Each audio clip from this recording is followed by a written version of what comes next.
Tere! Minu nimi on Antti Salunen. Mina olen Logotrade'i asutaja ja tegelen ühtlasi ka klientidega. Olen seda tööd teinud juba üle 15 aasta ja ma tõesti naudin seda tööd.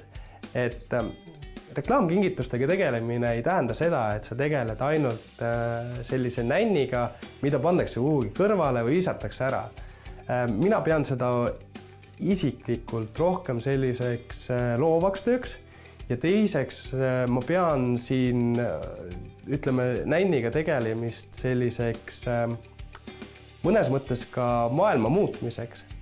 Selles suhtes, et nännid ka turule tuues või neid ideid nagu forsseerides, mis on innovaatilised uued tooted ja need peavad mingil moel nagu tarbijateni jõudma.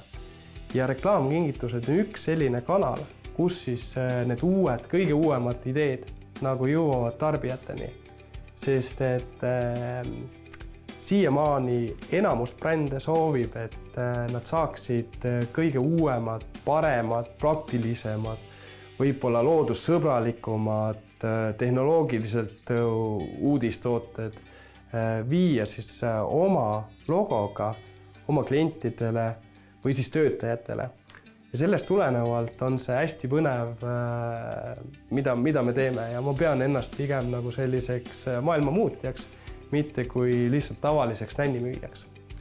Meie klientide tagasiside on olnud siiamaani suhteliselt positiivne ja me loodame, et see muutub ka tulevikus palju positiivsemaks.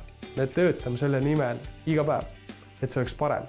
Meie moto on ka see, et me saaksime olla paremad 6 kuu pärast, kui me oleme praegu seda.